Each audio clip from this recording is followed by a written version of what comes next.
Hey there, Jamie. Guess what? It's Friday. That's right, you heard me right. Friday. I'm doing a video today, and then I'm doing one again on Tuesday because don't worry about it. So not too long ago, I finished marathoning an anime that had been on my radar for the last couple of months by the name of Beautiful Bones, or A Corpse is Buried Under Sakurako's Feet, depending on which translation you're watching. What is it? Without going too much into detail, it is a bleak little mystery drama sort of deal where the main character, Sakurako, and her companion, whose name escapes me. Where's his name? I know I have it written down here somewhere. Shotaro Tatewaki,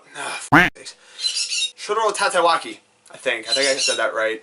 It's gonna be written here sort of deal. Featuring those two main characters and their adventures into finding usually dead bodies on their random journeys and trying to figure out what went wrong and how do we not have this be a real problem in the future. Usually it's already a problem because the person they find is kind of dead. So while I'm certainly not going to sit down and launch into a full review of the anime, I'm sure you can look up anyone— Stop it! Yoshi! I'm coming. Thank you, Sarah, please. He's ruining everything! That triumphant. Take that, human! So I certainly don't want to sit down and go into a full-blown review of the anime. I'm sure you can look that up on YouTube and find that on your own damn time.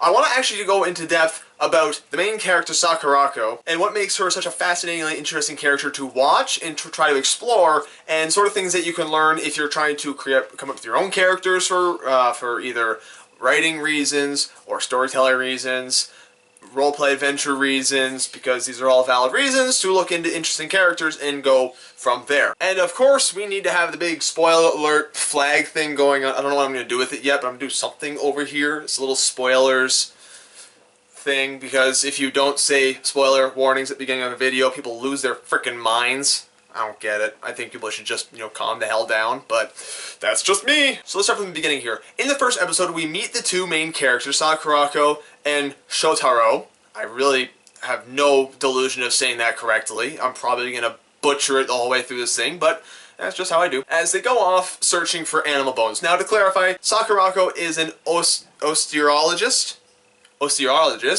who professionally reassembles skeletons into, like, the proper skeletal form of what it is. There's fancy words to describe that. I don't know what they are, and I'm not going to spend too long trying to think about it. Let's move along. During their search on the beach to try to find some new interesting animal fossils, they come across a human skull. This, of course, leads the more sensible of the two characters, the not osteologist.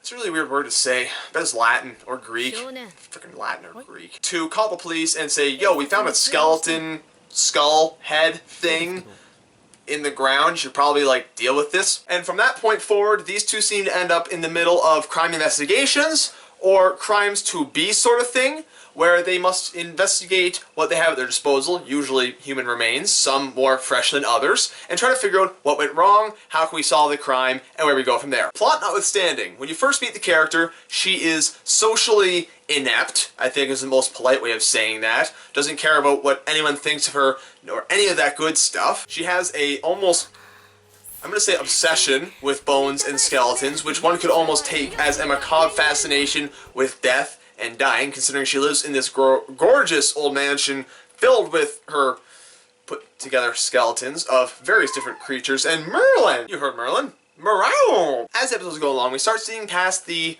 bone-obsessed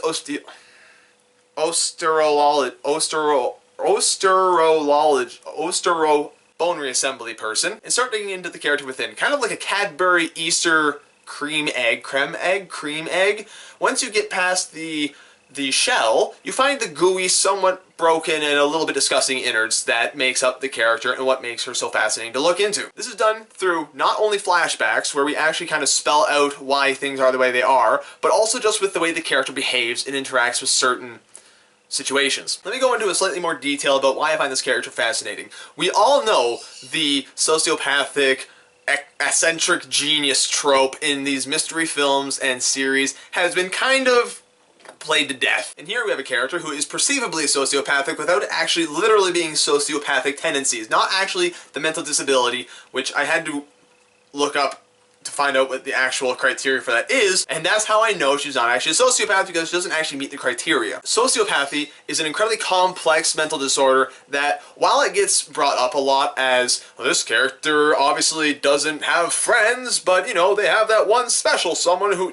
Okay, stop it. That's not what sociopathy is. If you want to know what it is, spend some time talking to people who are actually sociopathic, and you'll realize it's much more complicated than they don't like anybody except for this one person, in which case no, it doesn't work that way, alright? The Sherlock Watson thing, Sherlock's not a sociopath, contrary to what they want you to believe. He's not, okay? The character Sakurako has clearly been broken by something, or more likely someone in the past. It has caused her to rebuff and reject social interaction on almost any level. She keeps herself safely distant from people, trying not to make friendships because of a fear that we later learn is having lost someone important to her, doesn't want to get invested again lest she gets hurt again by this someone. That being said, it is an anime. They kind of spell out at the end of it who the someone is without literally saying who it is, but it really doesn't take a genius to put the 2 and 2 together to get fish, as Sarah would say.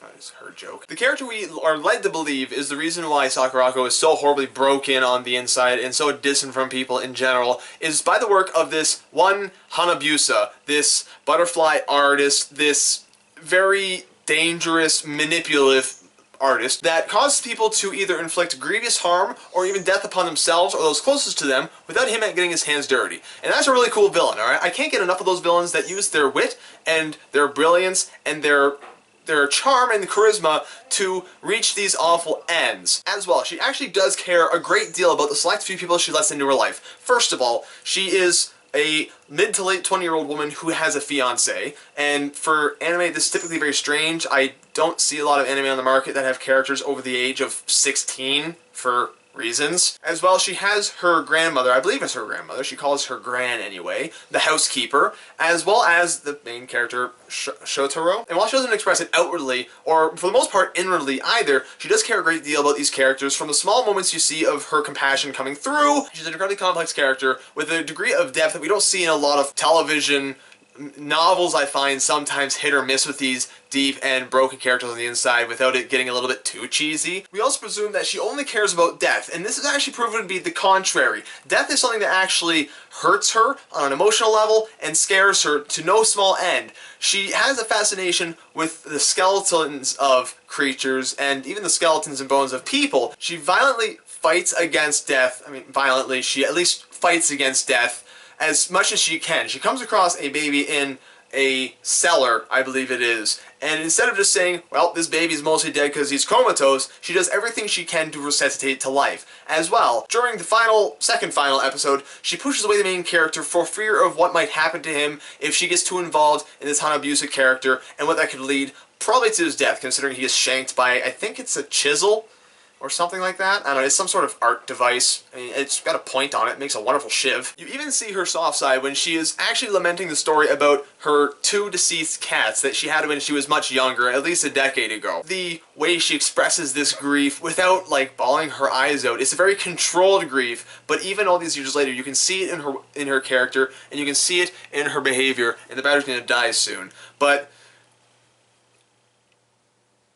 I lost my train of thought there. And that camcorder is going to take far too long to finish recharging, so we're just going to continue it this way. I apologize for the camera change, but you know what? We work with the technology we have at our disposal here. I'm going to turn that light off because I don't need it anymore. Carrying on from where I left off, we're going to take a look at something else here. And this is the concept of a character without flaws. And I'm not talking like physical flaws. Everyone has the same basic physical flaw where if you strangle them long enough, they will stop breathing. I'm talking about character flaws, emotional flaws. They don't have them, you know? They are characters, they're Superman. They don't have any flaws, and those characters are boring. Sakurako has her flaws, and they range from silly on the one hand, as well as something simplistic and human that we can actually relate to. The silly flaw is an obsession with sweets that could almost bridle most 6-year-olds, and come to think of it, could almost challenge my obsession with sweet things. The more serious flaw is that she is so traumatized by events in her past that she is now almost PTSD afraid of letting people get close to her and, like, emotionally close to her, letting people get invested in her or herself becoming invested in other people.